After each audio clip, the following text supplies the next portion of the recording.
la bienvenida entonces al doctor Thaler.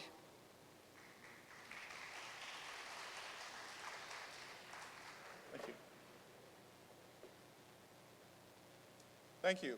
It's an honor for me to be here today, and I want to thank the U.S. Grains Council for allowing me to be here. I was incredibly impressed this morning by the quality of the first two speakers. I told Catalina I should give up my time so they could talk more about ASF and biosecurity, but let's hope it doesn't happen in this part of the world, and then so feed costs become something very, very important as well. Also, I should have changed this title after our last speaker before lunch. It should say Innovation 5.0 using DDGS. So that would have got everybody excited about that. But again, we're here to talk about DDGS in swine nutrition. And so really for my outline, just a little bit of the history of DDGS. Quality standards, obviously we need to know those when buying them. Using them in diets, what levels and how do we use them in swine diets? And finally, especially for people importing DDGS, how do we get that consistent quality product that we feel comfortable using in our diets and our formulation? Okay, first I have to give a lot of credit, and if you haven't seen it, the 4th edition of the DDGS handbook is incredible. I would encourage you all to go to the website, uh-oh, God didn't like that one. So go to www.grains.org, and it's about a 400-page manual.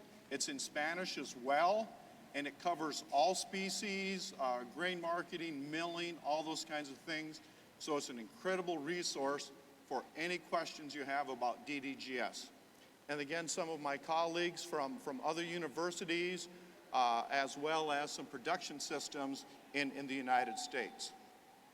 Okay, so actually, ethanol has been around a lot longer than most people give it credit for. Actually, we've had ethanol or alcohol for about 3,000 years. And I think tonight when we go to the canal, we're probably going to enjoy some alcohol as well. That comes from grain. But when we look at it really being used for non-human sources, actually it started in 1908. When Henry Ford built a Model T, actually it was designed to run on ethanol. But at that time, gasoline was still so much cheaper, it really went away. Not very much happened to it. And then in the United States and worldwide, we had the oil crisis of the 1970s. And basically, we realized that too much of our oil dependency was external. We needed to develop a more domestic energy supply, and that's when he first had interest in using ethanol for automobiles and other uses. And actually, to make that happen, we saw the beginning of some state and federal subsidies. Okay, and just to give you an idea, so in 1987, right at the start of the modern ethanol industry, corn was $58 a ton in the U.S. Okay? Also in 1987, Poet, which is the largest ethanol company in the world, bought their first plant. It was a small plant about 30 miles from my hometown where I grew up in, and that's where it all started from. And actually now it's used as a research facility. But then starting in the late 1990s and early 2000s, we saw many ethanol plants go up in the United States, and most of them were producer-owned cooperatives. And they worked very well. The government was still going along. We saw the 2005 Renewable Fuel Standards, the 2007 Energy Dependence Act. So again, there was continuing to be support from the government to make that work. And one of the things that we saw, it certainly did help our corn producers. So if you look at 2013, corn prices increased to $273 a ton, or almost a 5-fold increase. It's gone down substantially since then, but our producers looked at ethanol as a way to add value to corn. Okay, and as we take a look at this, the development of the ethanol industry, we can see it's pretty flat until we hit about the year 2000, 2001. Then we saw a dramatic increase in ethanol production. Okay, And if you look along with that, the dark green bar at the bottom is going to be distiller's grain. The light green bar is gluten feed. And you can see initially there was a lot more gluten feed produced. But again, by the time we started getting to early 2000, a significant increase in DDGS production. And in fact, I think now in 2017, over 37 million metric tons produced. Okay, so a little bit how ethanol is made, and I think it's important because we're seeing changes now on how it's happened. So initially, we would take our corn, bring it to a biorefinery, run it through a hammer mill to get a small particle size. So a lot of surface areas, we put it in a slurry tank, heat it up, get it warm, add some enzymes, yeast, acids, let the whole fermentation process occur. And then once that fermentation process occurred, it would go to distillation, and we got two products. We pulled off the ethanol, and then the whole stillage got centrifuged, and we had either syrup, which you can see on top, or the wet grains. Now, depending on where that ethanol plant was located, we could use that syrup for our beef cattle, for our dairy cattle, as another feedstuff.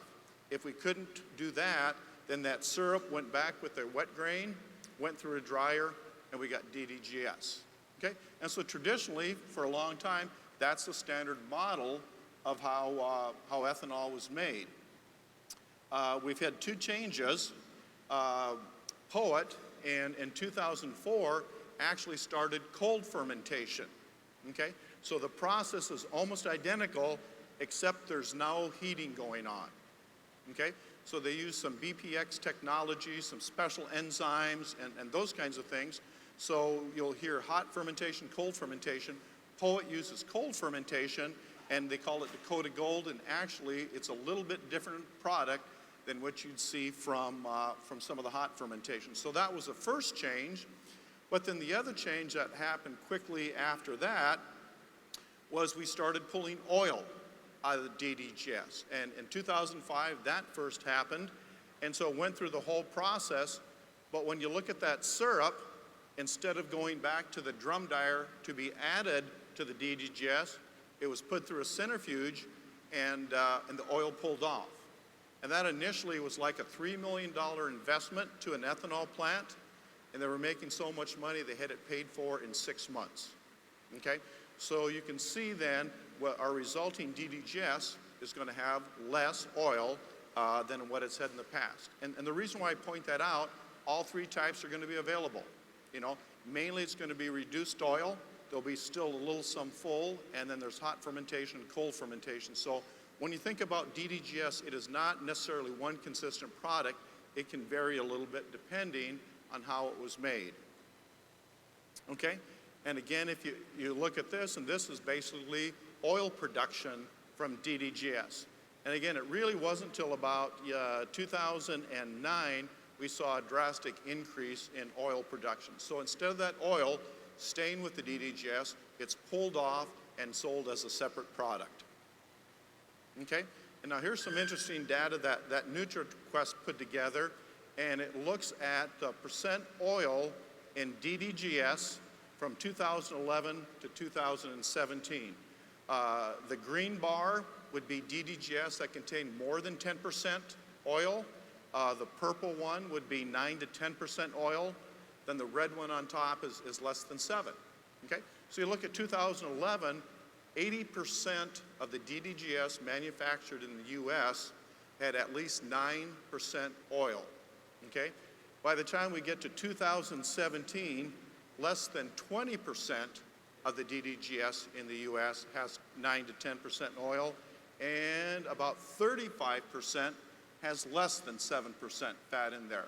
So it's been a pretty dramatic change going on there. And so if you take a look, in 2011, the average oil content in DDGS was 10%.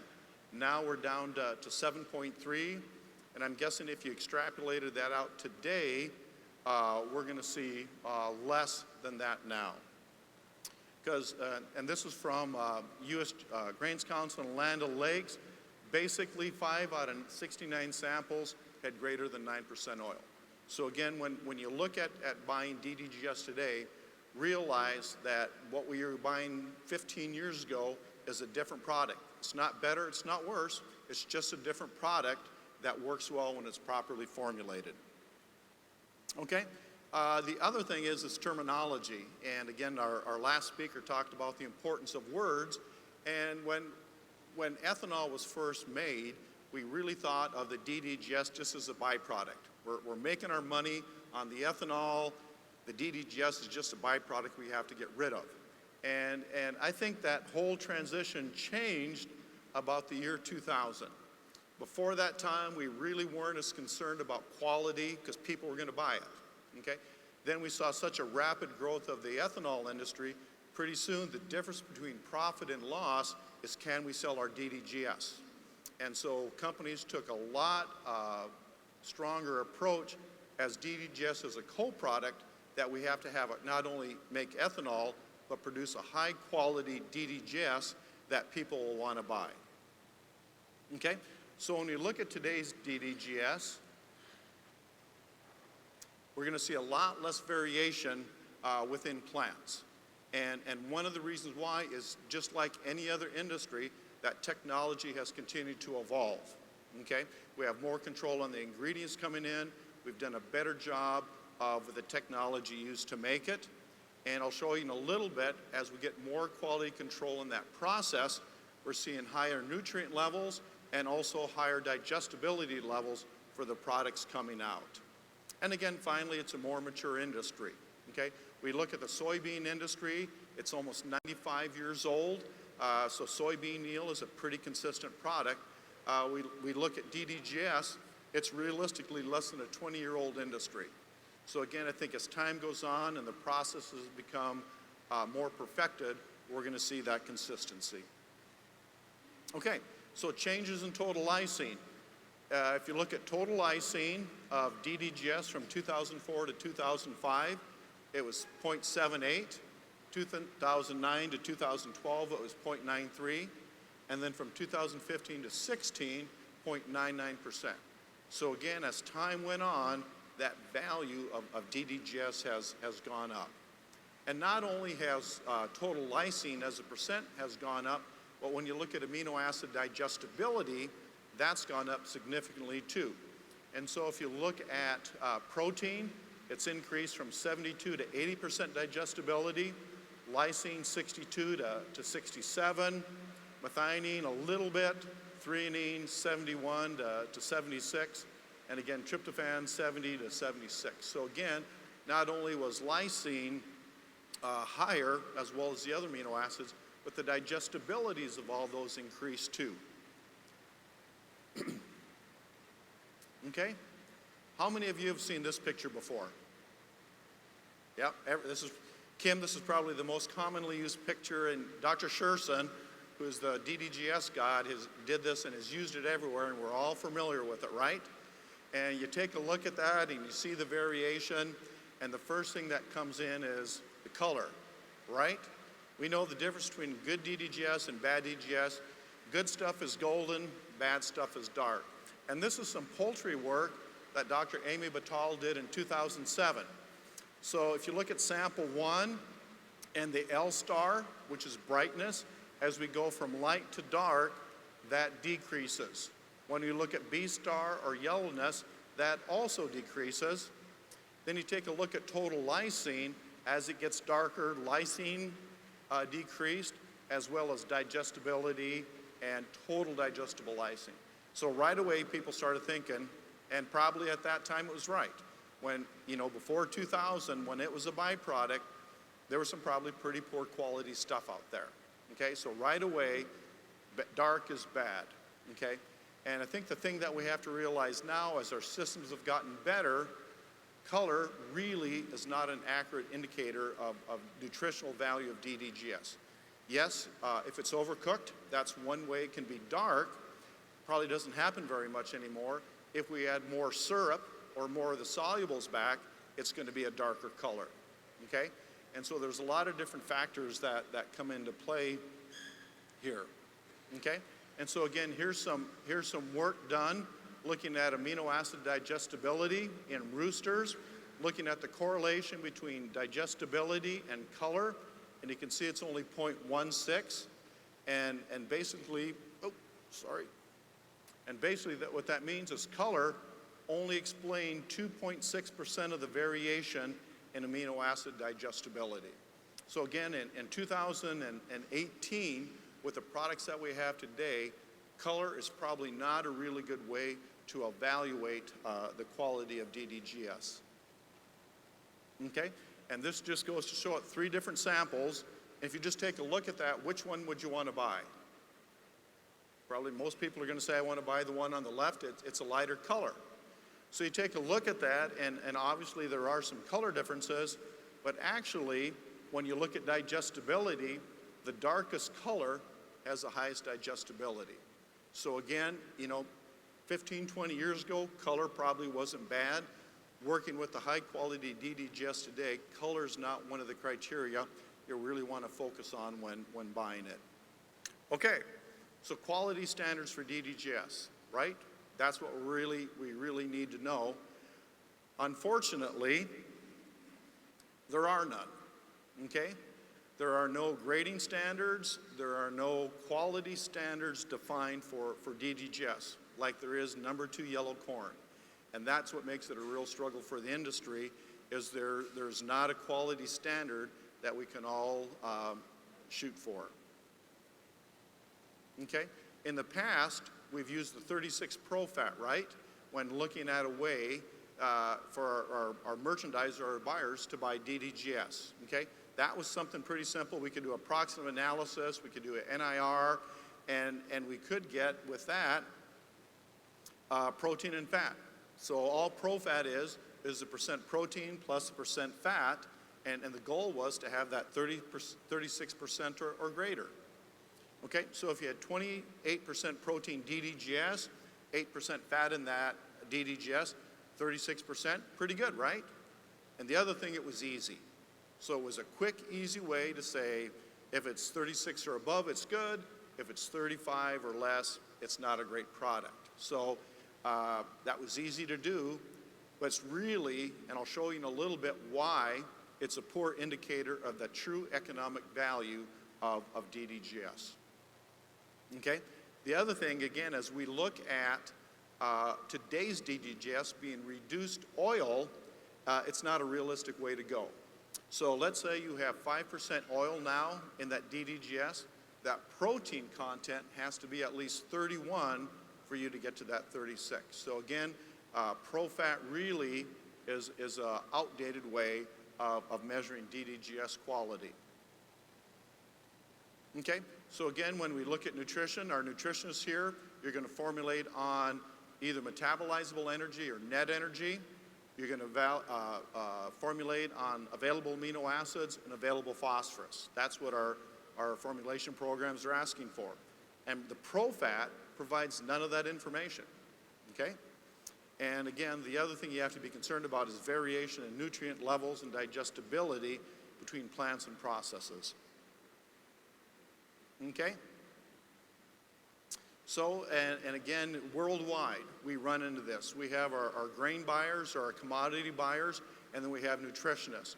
And both are going for different things, right? The buyers want to get a product as cheap as they can, and the nutritionist wants to get something really high quality. You got guys laughing here, they must agree. So, but it is, and so it's kind of give and take, but we need to get them both on the same page. Okay, so when we look at DDGS, right away, okay, it's a protein source, right, or an amino acid source.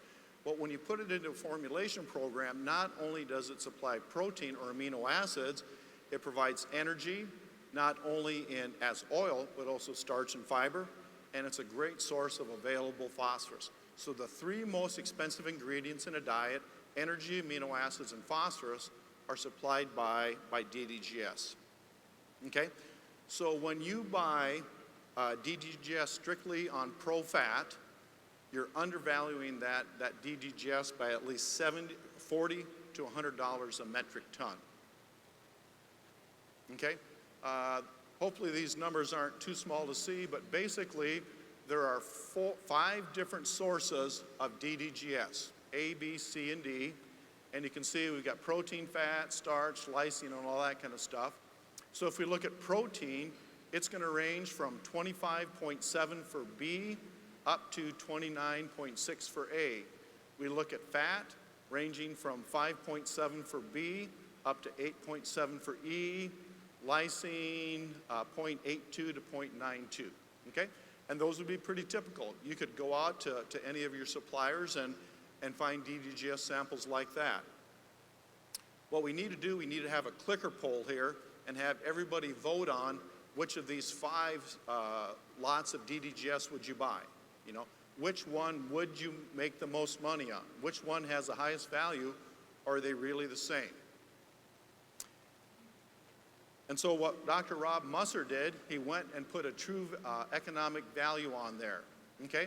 So they using the energy values, the SID values that are in the DDGS nutrition guide, they calculated out net energy, metabolizable energy, SID for those amino acids, and available phosphorus. They could buy DDGS on the spot market for $182 a ton. Okay, if you're just doing ProFat, you can pay $182 a ton for that DDGS. When you actually put it into your formulation software and gave value for net energy, higher availability in amino acids, not just lysine, but all 10 essential, and phosphorus, we see anywhere from a $37 improvement on E to almost a $100 improvement for sample C. So when you look at that, if you're going to get the true value of DDGS, you have to use net energy or metabolizable energy, available amino acids, as well as available phosphorus. Okay, so again, how do you do that? One way you could do that from your suppliers, obtain a nutrient profile and hopefully some digestibility coefficients along with price. And again, everybody here is going to formulate least cost rations, and then you'll have a shadow price in there to determine what value it's worth. And again, if that company can't or won't provide you that information, you might want to get a representative sample, send it into a good lab for a third-party analysis. And at least that'll give you some way to make an estimation of its real economical value. Okay, so what values do we use? This is a 2012 NRC, and it gives you the nutrient values for 6 to 9% oil DDGS. And as you take a look at that, especially what the N, there's not a lot of samples there, right? And so when you look at that, we're at 2019 now. Probably most of that research in there was 2011 or less, so it's about 10 years old. And we know today that the DDGS we have is different even than what we had in 2012. So again, hope there'll be a new update, but use book values with caution because they've changed. But again, in the DDGS handbook that the Grain Council provides, it's got the most current data. And I think it's like 2018, some of the research that's on there. Okay, and this is one of the tables that's on there, and you can see the variation in DDGS. We look at protein, and this is a dry matter basis. That's why it's a little bit higher, but protein range from 27 to 36, ether extract from 6.5 to 11, and so this will give you a little bit better indication of the type of product that you have. Okay, so when you put that contract together, what are some things that you can put in there? Obviously, moisture is something you want to have in there, and moisture is important for 2 different reasons. Obviously, the first one is from a mycotoxin production standpoint. You know, if you can get it between 10 and 12% moisture when it leaves the plant, a lot less susceptible to getting mycotoxin growth in transit. The other reason why you want it to have 10 to 12% is flowability, okay? Once you start going above that, it doesn't flow very well in barges, doesn't flow in tankers, or even in bulk bins and feed mills. Certainly you want to have some consideration in there for both protein, fat, and fiber. Mycotoxins, something obviously pretty important to consider putting in a contract. Some companies may say we want an L-star value of greater than 50. to make sure it's a little more yellow, and again, particle size. And smaller particle size you go to, you might have more nutrient digestibility, but you also run a greater risk for it bridging up in feeders and those kinds of things. But again, each one of those that you ask to have happen, there's going to be an associated cost with. Okay? So again, what we recommend to our producers in the United States and other places is the best thing to do is find one or two suppliers who consistently have a uniform product and work with them. Because as a nutritionist, you can formulate a diet on anything, right? The thing that kills you is variability. If there's a small range in lysine level or phosphorus level, I can plug it in and make it work. But if there's a wide range in there, I don't know what value to put in. So again, find a couple companies that have a good, consistent product and work with them. Okay, how much DDGS can we use in swine diets? And again, going back to that mindset, it just doesn't provide amino acids and protein, it's amino acids, energy, and phosphorus. And really, how much DDGS we add to a diet really depends on how we formulate that, okay? And again, if we're using values for net energy, available amino acids, and available phosphorus, we can go at much higher inclusion levels. If we have a consistent product with narrow variation, we can add a lot more in there as well, okay? And again, the equations to calculate these values are going to be in that DDGS handbook, okay? The other thing is, what do you get paid for, okay? You know, and there's a lot of talk and a lot of concern about soft fat and pork, right? If you feed too high levels of DDGS or anything with the oil, we get soft fat, which is especially bad for bacon, okay? I don't know, I'm guessing it's the same way here in the United States. We don't get paid on that. We're going to get paid on carcass weight, we may get paid on fat thickness, we may get paid on loin muscle, but there's nothing about fat quality on there. Okay, so if you look at the 2010 National Swine Nutrition Guide, that would be their recommendations for the upper limit.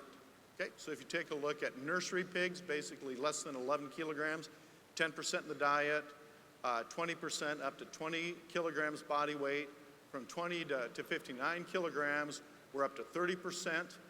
Once they get past 60 kilograms, 20%. Gestation, 40%, and farrowing, 20% of the diet. Okay? The problem that we have there is, again, this was 2010, so basically 2009 was the most current research going into there. There wasn't a lot of reduced oil, DDGS, in 2010. And again, that 20% maximum in late finishing is strictly due to soft bellies, okay? You can feed 20% DDGS, you can feed more than that. It will not affect gain, feed intake, or feed efficiency. And so really, while you may see these numbers, I don't think they're realistic today because it's a totally different product that we're working at. But one of the things that we found, in a little bit I'm going to show you a study, we fed up to 60% DDGS in a diet, okay? And it worked fine. The only thing that you have to do is you can't start them out at 60%, okay? You might start them off at 30% and then gradually decrease. It's not that it tastes bad, it just tastes different. It's like when you go to a different country and eat some of the local food, it may taste different, but after a while it really tastes pretty good. So you can go to those high levels, but it just takes a little bit of management. Okay, the other thing that I like, this is a slide I probably use in almost all my presentations, and it looks at the different phases that we have, and then on the right it says percent of total feed usage, okay? So as pork producers, your most expensive diet is going to be that nursery diet, right? It might be $2,000 a ton. And when producers are trying to save money, the first thing that they want to do is say, I'm going to cheapen that nursery diet. And that's the dumbest thing they can do, okay? Because first of all, it's less than 0.5% of all the feed that goes in there. And if you have a bad diet, you're going to stunt that newly weaned pig, and you're going to hurt growth forever, okay? But if you look at from 20, the grow finish phase, 20 to 109, that is literally 75% of all the feed that goes through a swine operation. And they're much tougher then, so there's a lot more reward a lot less risk when you go to finishing pigs than when you go to nursery pigs. Okay, so how much DDGS can you use in the diet? Again, at risk and reward. And again, the two places you really have to evaluate risk are going to be nursery pigs, okay, and the other one is lactating sows, because those are the two phases where we really want to maximize energy intake. So if we mess with anything that decreases intake, baby pigs aren't going to grow as fast, our lactating sows aren't going to milk as much, okay? So, but when we get to the grow finish and gestation, we can put a lot of DDGS in there. And Dr. Gary Ali, who used to be at Kansas State, was one of my mentors, really smart guy, and I use this one a lot. Just watch the pig, it'll tell you what it can do. And that's a really good thing. So when you start wanting to go to higher levels of DDGS, just start each batch of feed, add a little bit more, a little bit more, a little bit more, and the pig is going to tell you when it's had enough. Feed intake may back off a little bit. Okay, here's a study that actually we just finished up in April. And we did it with pigs from 20 to 122 kilograms body weight, and it was either 20, 40, or 60% DDGS in the diets. Okay, average daily gain, no difference. Feed intake, no difference. And feed efficiency, no difference between those. So again, 60% DDGS in those diets from 20 to 122 kilograms body weight, and we didn't see a difference in performance. We take a look at carcass, and a few things jump out at you. Hot carcass weight, dressing percent actually was decreased a little bit, and you'd expect that. The more fiber you add to diet, you're going to slightly reduce dressing percent, okay? Back fat, not really affected. Loin depth wasn't. The two that were most infected, though, were belly, iodine value, and belly flop score. Because again, even though there's reduced unsaturated oil in DDGS, there's still some in there. So the more unsaturated fat that you add to a diet, the softer the pig's fat's going to be. So you can see our iodine scores went up from 71 to 88, and our belly flop scores basically went down in half. So again, we did change that fat content of that pig. And that's just what a belly flop score looks like. And again, the old traditional recommendation, only go 20% DDGS, was strictly due to soft bellies, okay? But again, our packers now are looking at an iodine value of 72 or less. And again, I believe that with our today's reduced oil DDGS, you can add more than that 20% and not have a problem. Actually, you can do it a couple different ways. Here was a study that was done in 2014, and it just looks at belly fat iodine values, and it used two different sources of DDGS, 5%, 5.4% fat, 9.6% fat, added at either 20 or 40% of the diet. When that 5.5% was added at 20% of the diet, really low iodine values. You could almost go to 40% and be at that 72. When you used a higher fat one, that 20 was getting pretty close to it, and obviously 40 was significantly higher. Okay, so how do you maximize DDGS inclusion in diets while maintaining belly fat quality? Again, nutritionists, besides balancing on all the traditional nutrients that are in our program, take a look at that iodine value of the ration, and you might have to make some adjustments then.